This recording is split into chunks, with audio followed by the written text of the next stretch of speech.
Hey everyone, Charlie here, and welcome to talking time. Not really talking time. This is more of a learn to play piano with Charlie episode. So before we start, please hit the notification bell, the like button, the subscribe button, and share it with 37 friends or acquaintances.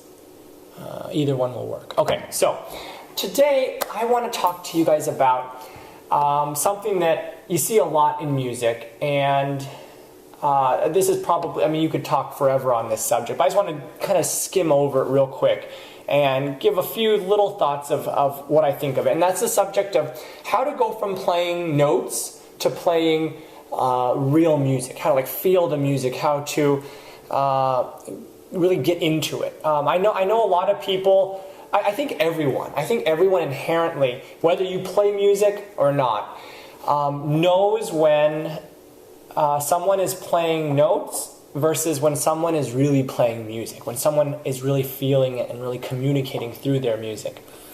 And I think that there's several things that people can do to kind of help with that, musicians, to help go from just playing notes to really playing the music itself.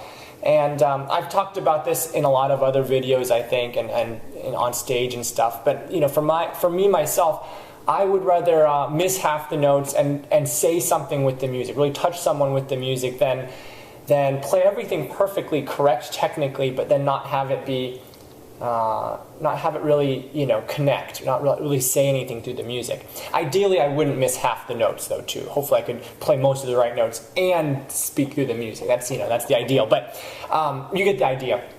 So let's just kind of talk a little bit about what it means to just play the notes. So there's a lot of times people, especially when they're starting out in music, will, you know, focus very much on the technique of playing the piano or the violin or whatever instrument it is. And they'll play, you know,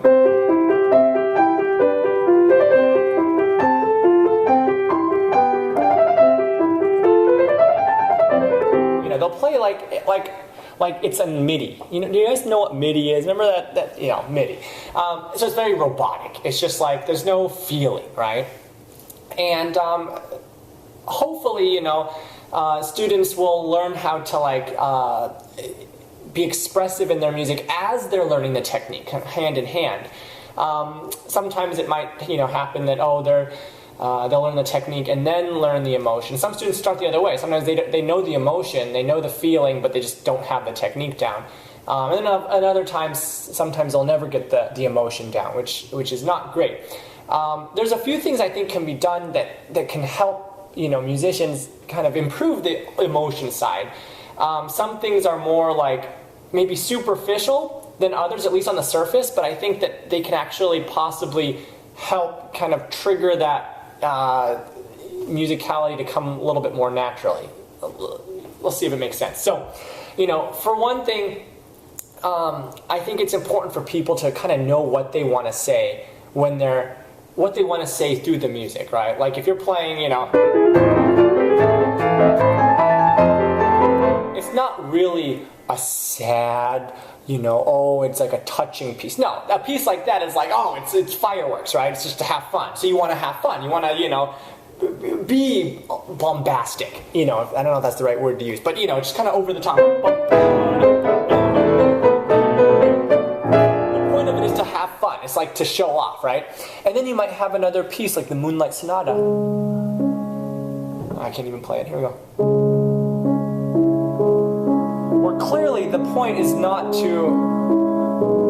show off. It's to show something so, you know, so deep, right? It's like this deep sorrow, this deep kind of reflection, and it's almost like it's almost as if like an old person is looking back on their life and they're thinking of their regrets, and it's kind of this underlying sense of desperation that's written under the notes of the music. You know, it's a very different feeling than that last piece, which was the Volados version of the Turkish March, which, you know, is kind of over the top and just for fun. So I think just knowing what you're playing is important, and trying to put yourself in that mindset, right? Like if you go from a super crazy over-the-top piece to playing the Moonlight Sonata, you got to give yourself a little bit of time before you move in, so you can kind of like reframe your mind to kind of like put yourself in that place of sadness or sorrow or whatever it is that you're trying to bring out in that music. It's almost as if you have to. It's almost as if you kind of feel it.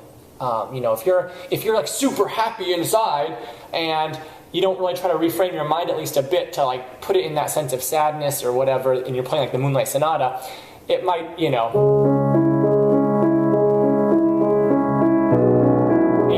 doesn't fit, right? So you got to kind of, it's almost as if you have to put yourself into that mindset a little bit at least.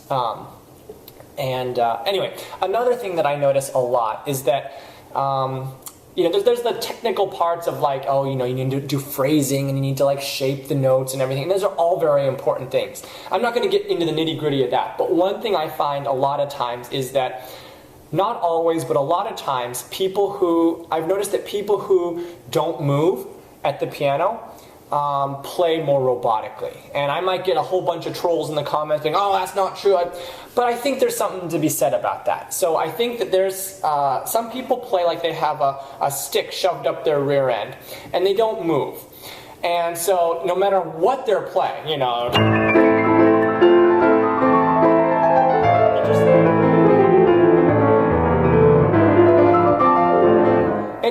it doesn't match. I think there's a few bad things about that. One, the visual doesn't match the sound. Like, it just doesn't. And some people will say, oh, well, it's all about what comes out. It's not about the show-offness or the show of performing. That's another discussion. And again, I think I've talked about this briefly in the past. But, like, performing is that. Performing. And music, no matter how high art, you think it is, it's a form of entertainment. And again, a lot of people are like, oh no, it's beyond entertainment. It's more, it's more precious than that. It's more whatever. No, I mean, classical music too is a form of entertainment. It's not necessarily like, like pop music in your face so much maybe, but it's still a form of, and anyway, that's kind of another discussion. But it's a form of entertainment. It doesn't match, right? Like if you're playing something crazy like that and you're like sitting like this, like you're completely like encased in stone, it doesn't fit so well. The other thing is that I think it actually affects your playing. If you are like completely like stationary when you're playing, no matter what you're playing, it's going to come out, I think, in your music. Whereas if you're much more free and you naturally move with the music and you naturally react to the music, that I think will actually help your playing become more free and more natural and more musical. Now, I'm not saying that you should be doing ridiculous things. Like, there's unnatural movements too. If I was playing this piece and I was going,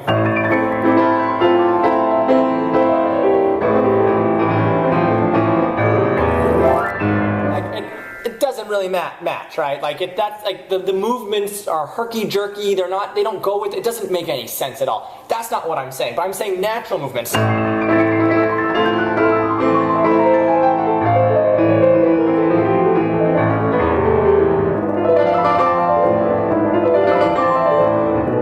It's not just for show. Part of it, yeah, I mean, it matches more. It matches better with the music. So someone could argue that it's partially for show, but I think it actually affects the playing. If you play like this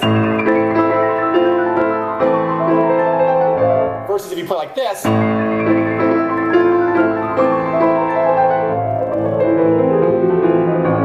it affects how the sound is. It affects the musicality, and at least psychologically, it makes you bring out the music more. Maybe without even thinking about it, because your body is moving in such a way that matches the musicality of the music, it maybe helps bring out more musicality. I might be wrong, but I think that there's something to it. I think that moving naturally with the music and being loose and flexible and really, reacting to the music in a natural way helps the music become more natural and sound more natural and sound more musical. So anyway, those are just a couple quick ideas of I think how people can take it from, just playing notes to playing music. And I mean, I'm not saying this is going to be a cure-all, but I think that moving naturally with the music is an important part of letting yourself, naturally be more natural and bring out the music more musically. I'm using those two words, natural and musically, an awful lot, but I think they're probably important. So, anyway, I hope that makes sense. If you agree with me, let me know. If you don't, let me know too. And yeah, so I hope that kind of gives you a perspective of how I kind of view at least some of the very, very, root level base things that I think can help a lot of people. And, take it from just playing notes to playing, music. So anyway, I hope that was great and helpful and all that stuff, and I'll see you guys next time. Be sure to like and subscribe and hit the notification bell, and I'll see y'all next time. Bye-bye.